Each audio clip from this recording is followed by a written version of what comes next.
This used to be a butcher shop here in Philadelphia, and this frame right here is actually the refrigerator door, the frame for it, and they left it up just to keep this apartment looking fun.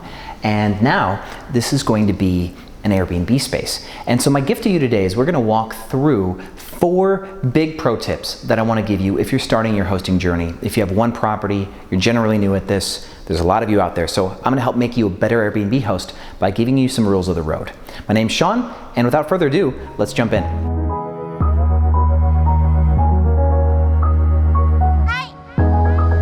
All right, welcome back Airbnb family. First and foremost, leave a like.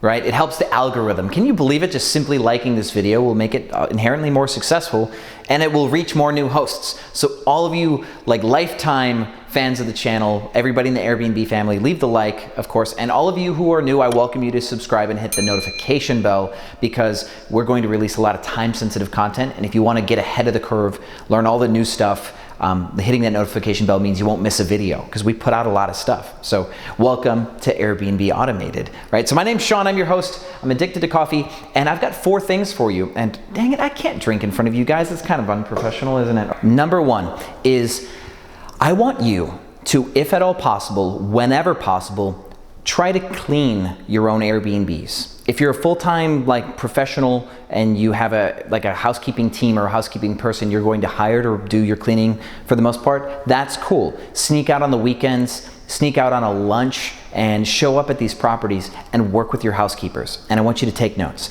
This is super important for a few reasons, and let me give you these few reasons because they're hyper important. Not only do you need to know how difficult it is to do a good job, to manage people effectively, you need to know what their job is and how hard it is, but you're going to need to write the rules of the road for your business. You're going to be writing what we would call protocols or standard operating procedures, and there's a lot to this business that can go wrong, or that can just happen. There's a lot of moving pieces. And the housekeepers are truly the one most important part of your operating organization, your structure, your team.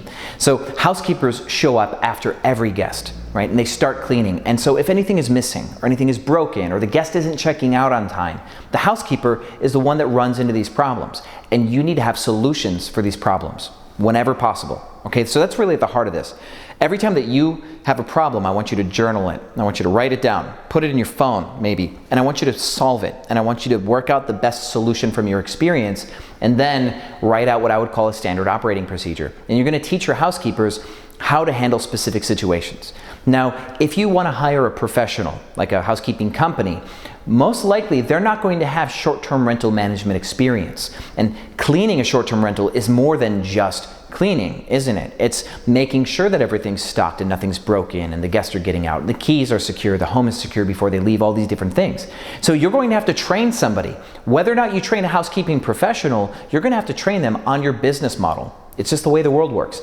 I highly recommend that you learn how to clean also, and you come up with a protocol for cleaning, so that way you can hire your own internal people by the hour, and that'll lower your cleaning costs dramatically. Because until you do that, you're gonna hire a professional by the cleaning. And when I first started, I was paying $60 per cleaning per studio, and I got that down to $45 at one point with one company. And then I went in-house and I started hiring people at $12 an hour. And that was a huge drop in cost. Our average cleaning cost now is about $20 because of studios. They don't really take that long. Larger properties take more, but it doesn't cost $100, does it? Which a lot of you will pay or more for your larger homes. So learn how to clean, write your own training program, write out your own training how to clean my space list, and then give that to an employee or a contractor at $12 an hour, and you're gonna just jump ahead of your competition. And that money that you save is what's really gonna be added to your profit at the end of the day. That saved money is truly all profit at the end, because otherwise, if you're profiting $400 paying $60 a cleaning, your profit $400 plus your cost reduction if you hire in-house. So that's why you should clean first, is really get a grip, so that way you can manage people well and in-house. Now, on to number 2. This one is cool because Airbnb actually covered this themselves recently. Airbnb interviewed a couple on how to be Superhost and how to get 5-star reviews. So any of you who have access to that video, just put it in the comments for everybody on this. That'd be great of you. But to kind of summarize what they said, which is very similar to what we're about to get to, is they said to manage guest expectations. That's the key to a 5-star review. So not overselling is similar, but adds a little bit more. So managing a guest expectations, let's start there. Let's say you have a house that you're putting on Airbnb. You've been it's been your house for 5 or 10 years. To you, it's your house. It could do no wrong. It's the best house ever, right? But there's some things that you have kind of overlooked, right? Maybe the floors are creaky, or the doors squeak, or something doesn't close all the way, right? Or some things are a little bit worn, or the water takes 45 seconds to get hot, or your hot water heater gets so hot that if you turn it on all the way, it will burn somebody, right? These are things that people should know. Manage people's expectations of your home. Is parking a little bit tough? Are there 3 flights of stairs to get in? Things like that. Just make sure that you express all the things that somebody could be disappointed by. And you get to control this. Like when you sell your space, which we'll talk about in a second, you get to control the frame in which you deliver this information. So deliver everything in a positive, optimistic light, but include it all. Now, not overselling your space also is to pretty much not only not omit the bad stuff, but don't pie in the sky things. Like, for example, I see a lot of hosts who say, we're super close by to this, right? Right next to the stadium. Like next door to the stadium means you're literally next door to the stadium, not 6 blocks away. But a lot of hosts will say that, next door to the stadium or something like that. And so people will show up to a home expecting one thing because you oversold it, and they're getting by far less than they thought they were getting, right? So let's say you have 10 beds listed in your home, but 4 of them are air mattresses, right? And you didn't disclose that. You're gonna have some upset people because sleeping on an air mattress is not fun. Right? We're actually switching away from air mattresses, sometimes switching away from sleeper sofas because getting good ones can be tough. We're actually moving into the rollaway beds, kind of like the cots that hotels have, but there's these new memory foam rollaway beds. And I'll actually leave that in the description so you can look it up. It's really cool. You have to find a way to store them in an effective way, but this is one way to solve that bed problem, for example. So by not overselling your space, you're letting people know exactly the value of the home without all these weird embellishments or, kind of exaggeration, and managing their expectations lets them know that this is still a home. And you're going to be surprised. A lot of people who book on Airbnb understand that it's a home. They're not expecting like a 5-star Hilton stay. They want to stay in a home. So if your kitchen has XYZ kitchen supplies, talk about it. If it's a little understocked for like a ambitious chef, you should be honest. But people are going to be cool with the floor squeaking a little bit, or that it's slightly drafty, or the water takes a while to turn on. They love the charm of a home. That's why they're booking on Airbnb. Trust people to accept you for who you are, right? Social media has ruined us, and now has ruined our ability to be honest about our home. So this kind of leads into number 3. But before that, I want to give you a bonus here. How to sell your property, right? We have a few videos, and I'm going to give you a card up here talking about marketing your space. I think it's important that, 1, photos are big. So if you want good, honest representation of your home, professional photos are key, right? So people see exactly what you're providing them in a photo. Your copywriting or your creative writing when you write your descriptions and stuff, that's all subjective. And I think it's important to write fun, easy to read, welcoming copyright for your listings. Fill out all the boxes too, because that's good for SEO. So we're gonna have a couple things. We're gonna cover how to take photos. I'm gonna give you a link for that. We have an SEO one, which is how to rank on Airbnb. I'm gonna give you a link for that. And additionally, we have one on how to market, like the really cool marketing titles thing. So I'm gonna give you those things. And we also have another one. Geez, I got a 4th one. I've got these 3 marketing tips videos on how to like market off Airbnb to get more bookings by utilizing off Airbnb, like platforms like Google search and stuff. So that's a list. If I can't put all the cards up there, I'm gonna put them down in the description so you can hit all of them one at a time, just for you guys. So marketing your space, but like professional photos is probably the best way to do it. Good lighting, good even lighting.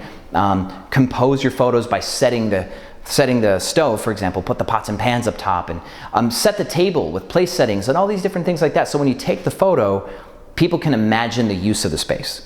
Right? So that's how to sell your space. You don't sell your space by lying about how close you are to like Toyota Center or something like that. Make sense? Okay. So now moving on to number 3. So number 3, I would say, is to not get defensive, right? But if I was going to rephrase that, it would be to accept criticism from your guests. Okay. So The reason why this matters is because when you have a 5-star reservation, good on you. You need a lot of them, right? And if you didn't listen to number 2, you won't get 5-star reservations. You'll get 3-star and 4-star reservations, and then your ranking will go down and you'll make less money because you oversold your space or disappointed guests.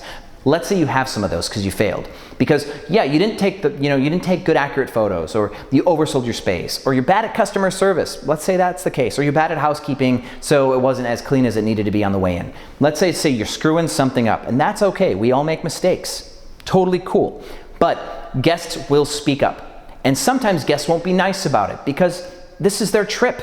Get it? They're not going to be nice. They expect you to have your stuff together. You're a professional. You're getting paid, right? They're going to be down your neck sometimes. So my point here, no matter what color they come at you at, right? They could be hot red, and you're going to listen. And I want you to listen for your areas of improvement. And if somebody gives you a passive 3-star review and doesn't tell you why, I want you to contact them.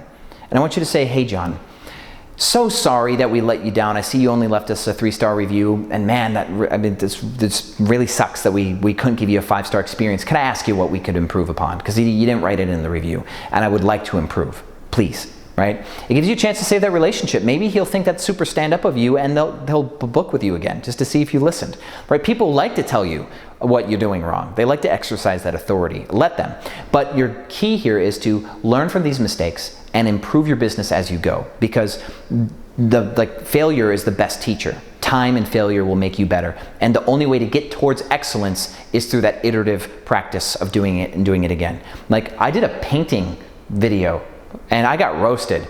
If you want to see something, if you're an artist, don't watch it, right? But I did a video to prove to people that you can make your own artwork for your space if you wanted to color coordinate. And you couldn't find a big piece of artwork, like for mine was blue and yellow. I couldn't find something that fit my space. So I did my own piece of artwork. And professionals are just like totally dead. They're like, no, this is trash.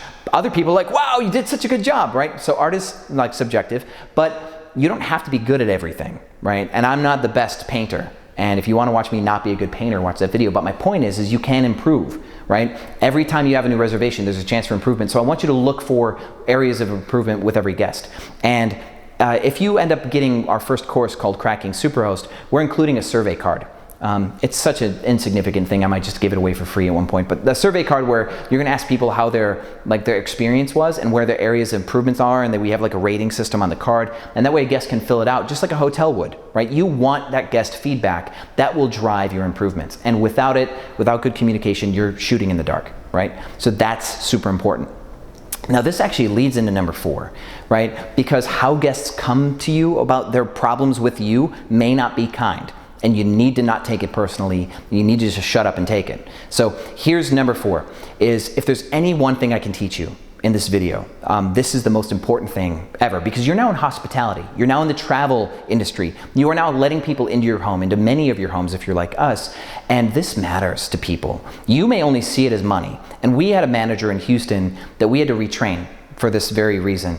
Is hosting can be tough, right? Cleaning every day can be tough, and you can have bad guests, and they could just be angry for no good reason, and they wear you down. They wear down your customer service, and you can like lose your heart for people if you're in hospitality like this.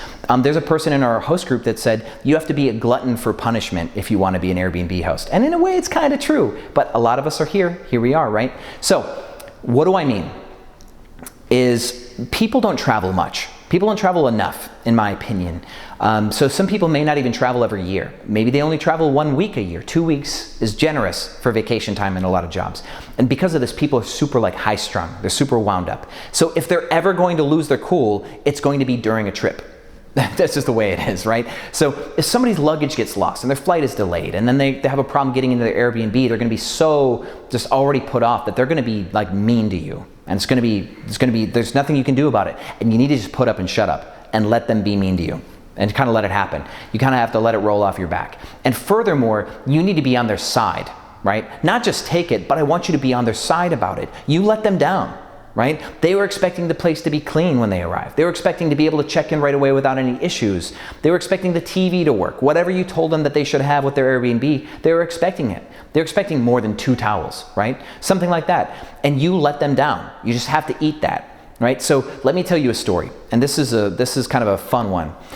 I had to retrain that manager in Houston. I had to get them to somehow understand, because this manager is super strong, right? Just, she could take all the stress in the world and she can pretty much go through anything. So the rough and tumble of being an Airbnb host, she can handle it all. But if the places weren't clean on time, like she would just like let it roll off her back, like, it's not a big deal. Or if we had to move a guest because a guest stole a TV or broke a couch or something and we had to move the guest, she's like, not a big deal, we'll just handle it, we'll just make the guest deal with it. And she could solve problems, but she started to put the problem on the guest, right? She started to make the next guest take the full brunt of the problem. So we had a bad guest, and the next guest was victimized twice. They had a bad experience, and our host was giving no love. So I sent her a message.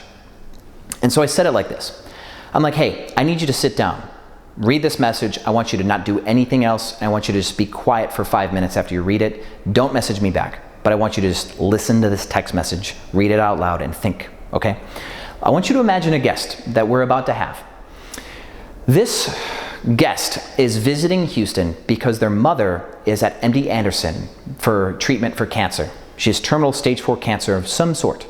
And this is going to be the last time that our Airbnb guest is going to see their mother. And let's say we had to move that guest because something went wrong with the property. We knew this a couple days ago, but we didn't get around to moving her or getting ahead of the problem. This guest arrives. We let her down. We were not in control of the situation. She shows up to a place that she can't check into. And now she's trying to get a hold of you, but you're unavailable because you're handling another problem and you didn't get ahead of this one. So now she's waiting 2 or 3 hours to try to find out what she's supposed to do to get into her Airbnb.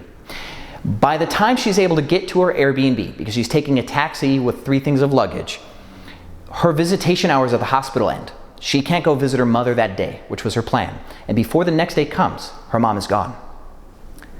I don't wish for you ever to be in that situation. So let me warn you right now that we are dealing with people's lives here. And I want you to treat every guest as if they're coming to see their mother for the last time. Because if we let another guest down and it's on you, you're not going to want to hear from me about it. Take 5 minutes. Don't respond, but I'm going to ask you later if you really understand what I just texted you. I want you to treat guests the same way. In some ways, their life for the next few days is in your hands. Accept responsibility as a host. You're changing people's lives, and you better make sure it's for the better.